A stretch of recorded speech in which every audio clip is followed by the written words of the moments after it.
Hello दोस्तों, welcome back to our channel value your rupee, जहां हम आपके लिए लाते हैं आपके पैसों से जुड़ी सभी जानकारी एकदम आसान और समझने लायक तरीके से।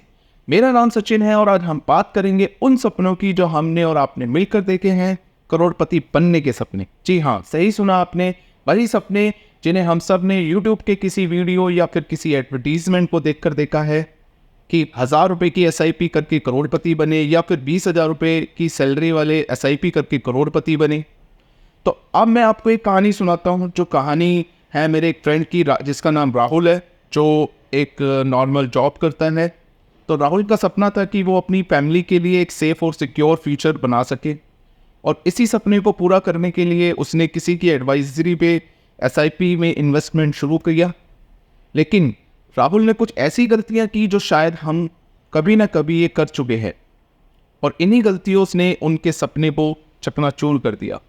चलिए राहुल की कहानी से सीख लेते हैं और हमें क्या नहीं करना चाहिए इसके ऊपर एक नज़र डालते हैं। तो सबसे पहले राहुल की गलती ही थी कि उसने किसी की सलाह पर SIP करना शुरू तो कर दिया, लेकिन उसने देखा कि पहले साल में जबकि फंड ने जो 25% तक का रिटर्न दिया तो वो बहुत खुश हुआ, और उसने सोचा कि ऐसे ही हर साल इतना रिटर्न मिलता रहेगा तो मैं वो जल्दी ही करोड़पति बन जाऊँगा। लेकिन अगले साल मार्केट में एकदम करेक्शंस आई और उसका फंड केवल सिर्फ उसको 7 से 8% ही रिटर्न दे पाया।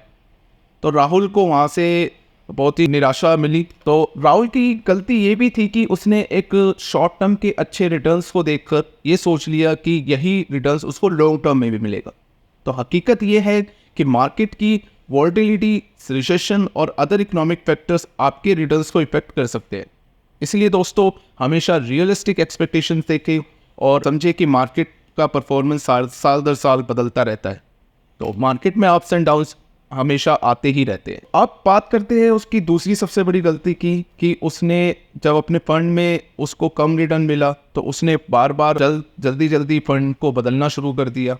उसे लगा कि शायद किसी और फंड में उसको ज़्यादा बेहतर रिटर्न मिल सकता है, तो उसने एक के बाद एक कई फंड्स में इन्वेस्टमेंट शुरू कर दिया, लेकिन कोई फ़ायदा नहीं हुआ उससे।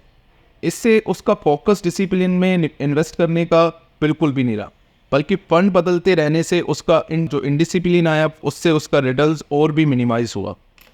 याद रखिए दोस्तों, बार बार फंड बदलना एक ख़राब स्ट्रेटजी हो सकती है। इसके बजाय एक अच्छे फंड में बने रहे और SIP लगातार बढ़ाते रहे, लंबे समय में ये स्ट्रेटजी ज़्यादा फायदेमंद होती है।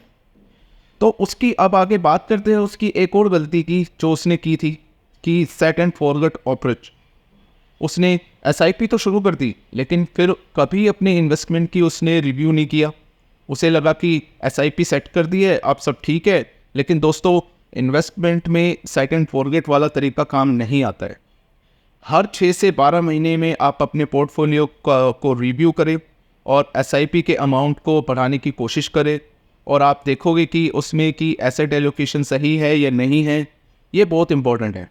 अगर आप अपने इन्वेस्टमेंट को रेगुलर रिव्यू नहीं करते तो आपको एक बेटर अपॉर्चुनिटी और रिस्क फैक्टर का समय पर पता नहीं चले। अब चलिए राहुल की कहानी को थोड़ा सा गहराई से समझते हैं। मान लो राहुल ने 1000 रुपये की SIP शुरू की होती और वो 30 साल तक 18% रिटर्न के साथ इन्वेस्ट करता, तो उसे लगभग 1.4 करोड़ के आसपास उसको अमाउंट मिलता। लेकिन अगर हम इन्फ्लेशन को ध्यान में रखें तो 30 साल बाद इस अमाउंट का असली कीमत बहुत कम रह जाएगी। अब अगर राहुल ने इसके 1000 रुपये की जगह पे 3000 रुपये की SIP की होती और वो 25 साल के लिए की होती, तो वो लगभग 1.75 करोड़ रुपए तक बन सकता था, चुनको बीट करने में कैपेबल था और एक उसको अच्छा कॉर्पस भी बनता। और अगर उसने हर साल अपनी SIP में 12% का स्टेप अप की भी किया होता, तो यही 3000 रुपये की SIP की जो 22 साल में उसे लगभग 2 करोड़ रुपए तक मिल सकते थे। तो दोस्तों, ये थी राहुल की कहानी, जिससे हमें ये सीखने को मिला कि सिर्फ छोटी SIP पर डिपेंड रहने से बेहतर है कि आप अपनी रेगुलर इनकम को भी बढ़ाने पर ध्यान दें। जितना आप ज़्यादा अर्न करेंगे उतना ही ज़्यादा आप इन्वेस्ट कर पाएंगे और उतनी ही जल्दी आप अपने सपने को साकार कर सकोगे। इसलिए पहले अपनी अर्निंग बढ़ाएं और फिर इन्वेस्टमेंट के बारे में सोचें। उम्मीद है इस वीडियो से आपकी जो इन्वेस्टमेंट जर्नी है उसमें आपको हेल्प मिलेगी।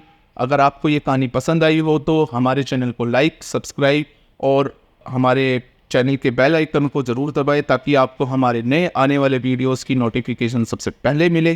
तो दोस्तों,